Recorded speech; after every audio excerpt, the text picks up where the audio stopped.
Bandeko botalela biso likambo oyo. Tala ndenge nzela ya Gungu oyo bozomona biro ya secteur ya Gungu. Wana bapoto oyo ezolinga kokweya na kati ya libulu ya libengi oyo ezokata ekei te na cabine centrale. Tala secteur ndenge komi na risque. Tozosenga batata mokonzi baoyo bazokamba ekolo kobanda na na province. Tata oyo azokamba province gouverneur. Tala Gungu esika eza centrale ya kabine o batongi ya kitoko kitoko. Tala nzela ndenge ezokatana wana ezokende wenze. Oyo bureau ya secteur ekomi déjà na risque dans 4 ou 5 jours soki mbula ebeti lisusu bureau ekozala lisusu te puisque libengi ebimi ekati nzela nyonso. Yango wana tozosenga intervention nzela kokende kabine centrale eza lisusu te. Boza wapi botalela biso likambo na kati ya Gungu. Tozosenga tata mokonzi ekolo Tata Félix Tshisekedi, tala yo ndenge ozokamba, tala bijou kitoko basali biso batongi cabine centrale oyo esila oyo ezokabola courant ya kokende Idiofa Kikwito Gungu. Tala nzela ndenge ekatani moyen eza te, batu moyen baleka eza te, ta ndenge bazosouffrir bazolela. Bureau ya kitoko belge atonga. Bonjour, bonsoir, Mbote. Cela dépendra de l'heure à laquelle vous allez recevoir cette belle vidéo sur abonné de Fondation Solange Étoile TV. Ndé beaucoup recevoir salutations nanga Divine Kabea Divine, autrement appelée Divine Étoile, la mère journaliste de sa génération. Kande Nalubaka, nous allons à la recherche, il y a news, il y a bien. Je suis là pour nous remettre un message de Kitoko. Je pense que beaucoup de gens vont se poser des questions. Divine Étoile aujourd'hui à Memeli Bisso. Léo na rosala analyse parce que vous allez remarquer que je suis seule na plateau nanga. Nazali longa moko torosolo la torobeta masolo et na rosape na besoin ya ba abonner na biso botsa ba commentaire, bo liker et kozala vraiment une bonne chose. Voilà, là je profite pour dire un grand merci à Daniel pour les images. Merci beaucoup à vous. Daniel, image Maboko Trépied. Voilà, Daniel, image, sainte image Maboko Trépied. Voilà, merci beaucoup pour les images, Daniel. Et je profite aussi pour dire un grand bonjour, bonsoir à ma maman chérie, celle que j'aime beaucoup, maman Solange, la patronne, à la femme qui a monnaie Grand Western Union London City. C'est toujours elle notre sponsor officiel. Maman Solange, Solange Étoile KLB Love. C'est toujours elle qui est notre sponsor officiel. Raison pour laquelle nous vous demandons simplement de vous abonner. Ceux qui vont tomber dans la vidéo Nabiso, n'hésitez pas de vous abonner, liker, commenter et pourquoi pas partager nos vidéos. Ça sera énormément du bien par Nabiso. Là, je dis un grand bonjour à mes petites sœurs que j'aime tant, Gladys, Gaëlle, Gwenelle Love. Je vous salue. Mes salutations au Big Boss que j'aime beaucoup, Taylor Jones, l'homme en bio, l'homme qui a les cheveux bouclés. Les futurs basketteurs de l'Europe, je vous salue. Zachary, je vous salue. Cartier Junior, je vous salue. Et voilà, aujourd'hui nous allons parler tout cela dans l'ensemble Kandé Zalaka. Pour aller plus loin, Kandé Nalobaka, notre chaîne, nous sommes là.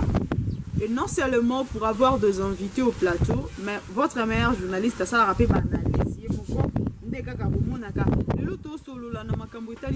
érosion. Nous le savons très bien dans la ville-province de Kinshasa, ba érosion est tellement ébélé, tellement makasi. Et ce qui est un peu étalement ba bit, il y a ba érosion, il y a ba problème mort ébélé, il y a deux fois.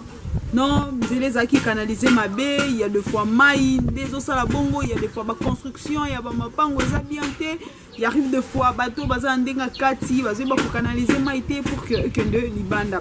Voilà. Tokosola, maman na érosion et salami dans la ville province de Kwilu, précisément dans le village Ngumi. Tokosola Siriango parce que bandeko baleli makasi, bandeko balobi Divine Kabea, tu dois aussi parler de cela pour que Kondiambo Kabamona va trouver les bichos vraiment solution.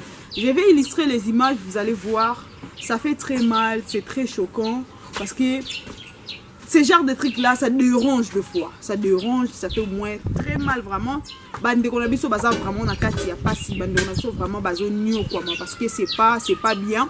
Les autorités ba kondi mboka, il faut normalement penser à cela et cause la une bonne chose. Dans la ville province de Kwilu, bande ko bazo lela. Balobi vraiment ce n'est pas normal. Nzela muneno et makaver qui kwiti, voilà. Nzela muneno et makaver qui kwiti. Et pasuki na ndenge moko ya mabe makasi, pasuki na ndenge moko ya mabe makasi, bande ko bazo mitungisama, raison pour laquelle bazo senga na gouverneur asunga bango, gouverneur ata la bango likambo oyo ba autorité ya mboka la biso ba penser pe na bango. Apparemment c'est comme si érosion wana parce que est débordé déjà. Et débordé déjà, érosion bandaki mukia jusqu'à ce que comme bongo nos frères et sœurs ya province ya Kwilu, précisément dans le village Gungu, bazo tungisa mamakasi pour na ba érosion wana. Là, je profite déjà pour lancer un message à l'ingénieur Deli Valou Malumalu. Il est aussi parmi les ressortissants de Gungu, ingénieur Deli Valou Malumalu. Alors biboye na ba ressortissant nyonso ya Gungu a lancé opération sac vide. Nous ici au Congo, il arrive de fois tout ça là ceux qui m'ont maboulou eza to zo ka sac o ba ça la ba ciment. Vous mettez le sable na kati, après boké bozo déposer pour faire en sorte que moi ma belé et c'est un peu kokangama. Na souci au ingénieur Deli Valou Azakalango parce que azamoko ya ba ressortissant ya Gungu a lancé appel au na ba ndeko nyonso bazolanda Fondation Solange Étoile TV. Je pense que l'image est qu'on la partager partout. Beaucoup monde a ba image wana a lancé appel na ba ndeko nyonso opération sac vide. Bosomba ba sac vide. Botinda, bosomba ba sac vide, botinda pour que bandeko ba essayer un peu kosala musala. Là, je vais directement demander à Daniel à balancer image. On se retrouve juste après. Voilà. Bandeko botali la biso likambo oyo. Tala ndenge nzela ya Gungu. Oyo bozomona biro ya secteur ya Gungu.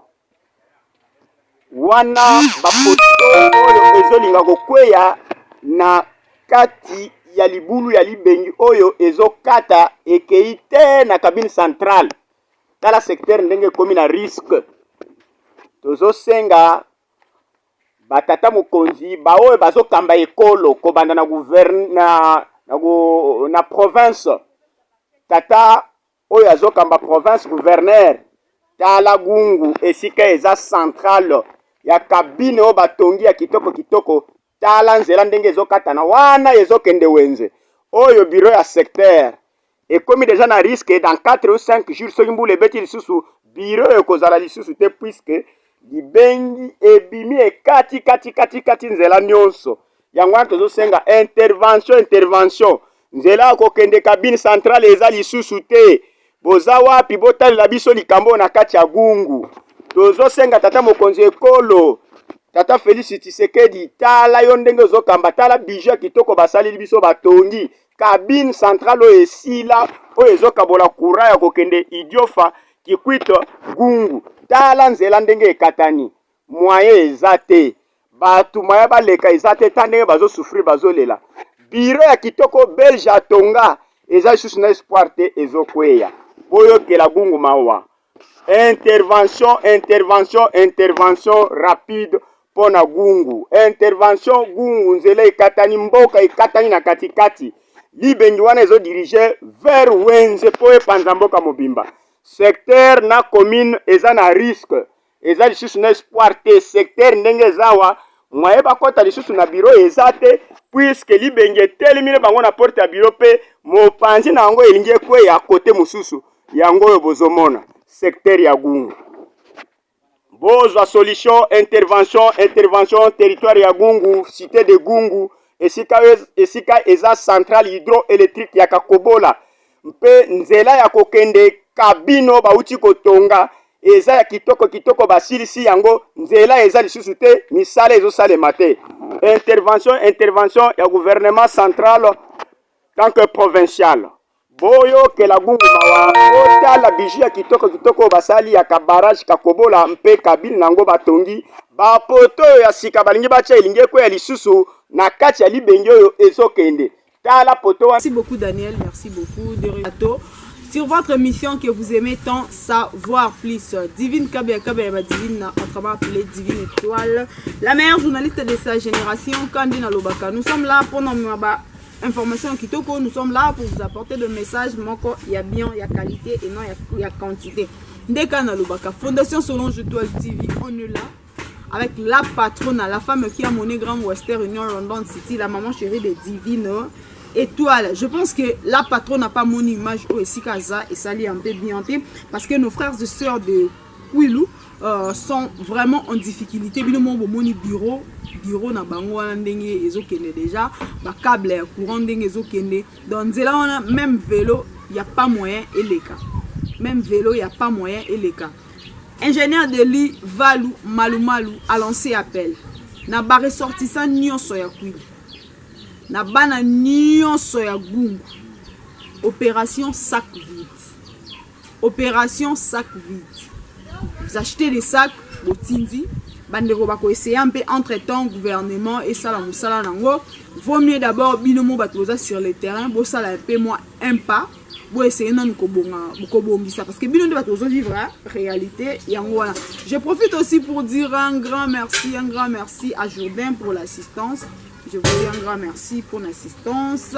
Je demande aussi à nos abonnés, commentez les émissions, partagez cela, likez, ça nous fera énormément plaisir, énormément du bien.